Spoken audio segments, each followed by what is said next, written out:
Hi, hello, namaste. How do online companies earn money?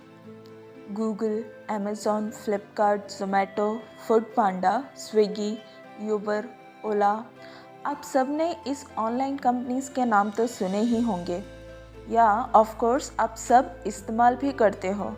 पर आपको पता है कि ऑनलाइन कंपनीज पैसे कैसे अर्न करती है और डिस्काउंट्स ऑफ़र देने से उनका क्या फ़ायदा है? ऐसे ही कुछ सवालों के जवाब के साथ मैं इस वीडियो को आप तक लेकर आई हूँ। So let's begin our video. First of all आपको अमेज़ॉन और फ्लिपकार्ट के बारे में बताती हूँ। आप सबको अमेज़ॉन और फ्लिपकार्ट तो पता ही होगा क्योंकि आप सबको इसके बारे में पता ही है और शॉपिंग भी करते हो। ये दोनों कंपनी ई कॉमर्स कंपनी है। ये कंपनी से आने से पहले हम सब लोग शॉप में जाके चीज़ें खरीदते थे और शॉप में जाने के लिए हमारे पास उतना टाइम भी नहीं होता था और थोड़े लोग तो जाने में तकलीफ़ होती और शॉप में तो वो लोग जो प्राइस हमें बोलते हैं वही प्राइस से हमें वो चीज़ खरीदनी होती है और कोई लोग तो एमआरपी रेट को भी चेंज कर देते हैं। ऐसी ही प्रॉब्लम को ओवरकम करने के लिए 1995 में अमेरिका में अमेज़ॉन कंपनी स्टार्ट किया था। ये कंपनी कुछ नहीं पर बल्कि चीज़ों को इंटरनेट पर बेचती थी। कंपनी तो खुद डायरेक्टली चीज़ें नहीं बेचती, शॉप में बेचने वाले को अमेज़ॉन कनेक्ट करता है और बेचने वाले को सेलर कहा जाता है और ख़रीदने वालों को बायर्स। सेलर्स उनकी मनपसंद प्राइस को वेबसाइट पर रखती है। अगर कस्टमर को वो प्राइस अच्छा लगे या फिर वो चीज़ अच्छी लगे तो वो उसमें ख़रीदते हैं, पर सेलर ज़्यादा पैसे कोई चीज़ पर नहीं डाल सकते क्योंकि यहाँ पर बहुत सारे सेलर्स होते हैं। अगर एक सेलर ने ज़्यादा दाम रखा एक प्रोडक्ट का और दूसरे सेलर ने कम दाम रखा, तब हम लोग तो कम दाम के पास ही जाएंगे ना, कम दाम वाले प्रोडक्ट ही खरीदेंगे। इसीलिए सेलर के बीच में हैवी कंपटीशन होता है करके वो प्राइस बढ़ा नहीं सकते। IIT Sachin Bansal and Binny Bansal Amazon company को इंडिया में लॉन्च करने का आइडिया आया 2007 में 2 लाख रुपीज़ इन्वेस्टमेंट में और उनके साथ बस 2 ही कंप्यूटर के साथ उन्होंने फ्लिपकार्ट वेबसाइट स्टार्ट किया। इनिशियली फ्लिपकार्ट पे ओनली बुक्स ही अवेलेबल होते हैं, बाद में धीरे धीरे करके सभी चीज़ों को बेचना स्टार्ट किया। 2013 में अमेज़ॉन कंपनी आया, तब से फ्लिपकार्ट और अमेज़ॉन के बीच में बहुत सारा कंपटीशन होता आया, पर मार्केट लीडर तो अभी फ्लिपकार्ट ही है। मिंत्रा, जेबोंग, फ़ोनपे, ईबे ये सारे कंपनी फ्लिपकार्ट का है। पर अमेज़ॉन और फ्लिपकार्ट के पैसे कैसे आते हैं? वेबसाइट में दिए प्राइस पर 3 से 4% कमीशन अमेज़ॉन को जाता है, बाकी पैसे सेलर्स को जाता है।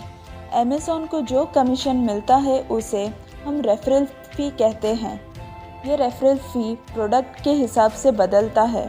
फॉर एग्ज़ाम्पल, एक मोबाइल का कॉस्ट 10,000 हो तो उसमें से 5% यानी कि 500 रुपीज़ अमेज़ॉन को जाता है और 100 रुपीज़ शिपिंग को और बाकी के 9,500 सेलर्स को जाता है। ऐसे अमेज़ॉन और फ्लिपकार्ट को पैसे आते हैं। अगर आपके दिए गए प्रोडक्ट लिंक से अमेज़ॉन के रेफरल फ़ी में से उन्हें भी थोड़ा % देते हैं। आपने क्रिएट किया हुआ लिंक को एफिलिएट लिंक कहते हैं। अगर अमेज़ॉन को 5% रेफरल फ़ी मिलता है तो उसमें से वो आपको 3 से 4% देते हैं। फ्लिपकार्ट एंड अमेज़ॉन ने एक बारी में डिस्काउंट दिया था, पर तभी ऑफलाइन सेलर ने उस पर कोर्ट में केस डाला था। तभी से फ्लिपकार्ट एंड अमेज़ॉन भारी डिस्काउंट्स नहीं देते और बिग बिलियन डे सेल रखा था, उसमें 1 रुपये में ही मोबाइल दिया था। पर अब वो ऐसा कुछ भी सेल नहीं रखते क्योंकि ऑफलाइन सेलर्स ने भी उन पर केस कोर्ट में रखा था। अमेज़ॉन और फ्लिपकार्ट को बहुत लाभ होते हैं, हम ऐसा सोचते हैं, पर वो गलत है। 2017 में फ्लिपकार्ट को 8,000 से 9,000 करोड़ लॉस हुआ और अमेज़ॉन को 5,000 करोड़ लॉस हुआ था। ज़्यादा ऑफ़र्स देने के वजह से और इंफ्रास्ट्रक्चर के वजह से उनको लॉस हुआ था। और वो लोग ऑफ़र्स और डिस्काउंट क्यों देते हैं? क्योंकि सब ऑनलाइन मार्केटिंग की आदत हो जाए, इसलिए वो ज़्यादातर डिस्काउंट देते हैं।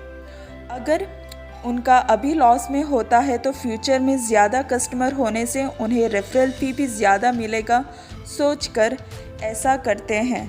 तो वो अभी से ही सोचना शुरू कर देते हैं, भले वो लॉस में हो तो भी। नेक्स्ट वन है ओला और यूबर। ओला और Uber online public transport companies है। इस कंपनी को पहले तो फ़ायदे के लिए नहीं बनाया था। इस कंपनी को बहुत लॉसेस सहना पड़ा, क्योंकि पैसेंजर एक राइड के लिए कितना मनी चार्ज करते हैं उससे भी ज़्यादा ड्राइवर्स को पे करना होता है। एक बार आपको कैब से एडिक्ट करके नेक्स्ट टाइम ऑफ़र्स न देने पर भी आपको कैब की आदत हो जाए करके ये सोचकर उन्होंने ये ओला और यूबर को स्टार्ट किया।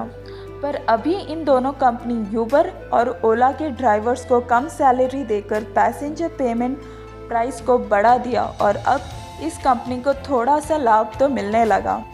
भाविश अग्रवाल और अंकित भाटी दोनों ने IIT किया है। भाविश एक बार बैंगलोर से किसी और जगह जा रहा था, तभी उसने कार रेंट पर लेने के लिए सोचा। तभी जाते समय भाविश और ड्राइवर के बीच में थोड़ा सा रेंट के मामले में छोटा सा झगड़ा हुआ। तभी ड्राइवर ने भाविश को बीच रास्ते में ही छोड़ दिया था। तभी भाविश ने सोचा कि ऐसा मेरे साथ हुआ है पर किसी और के साथ ना हो, इसलिए उसने ओला को स्टार्ट करने का सोचा। तो उसने अपने फ्रेंड के साथ मिलकर ओला कैब्स स्टार्ट किया। पहले तो ओला और यूबर मुंबई में स्टार्ट किया गया था, पर बाद में धीरे धीरे करके ये कंपनी और भी स्टेट्स में स्टार्ट करने लगे। ज़ोमैटो, फूड पांडा, स्विगी, ये सारे ऑनलाइन फूड डिलीवरी कंपनीज़ हैं। सिटी में मैक्सिमम फूड ऑर्डर के लिए हम इसी ऐप का यूज़ करते हैं। इनको मनी कैसे फ़ायदा होता है? आप जब भी ऐप स्टार्ट करेंगे आप लोगों को इनिशियल रेस्टोरेंट के नाम दिखाई देंगे। वह क्यों डिस्प्ले होता है? क्योंकि वो रेस्टोरेंट वाले उस ऐप को अमाउंट देते हैं। एडवर्टाइजिंग से भी कुछ अमाउंट फूड डिलीवरी ऐप को जाता है। फूड प्राइस में 7 to 8% amount food delivery app को ही जाता है और रिमेनिंग अमाउंट रेस्टोरेंट को जाता है। तो इस प्रकार से ऑनलाइन ऐप मनी मेक करते हैं। तो इस वीडियो में मैंने आपको ऑनलाइन ऐप मनी कैसे अर्न करते हैं इसके बारे में बताया। मैं अपने नेक्स्ट वीडियो में और भी अमेजिंग फैक्ट्स लेकर आने वाली हूँ, तो मेरे वीडियो को लाइक और सब्सक्राइब करना ना भूलिएगा। Thank you.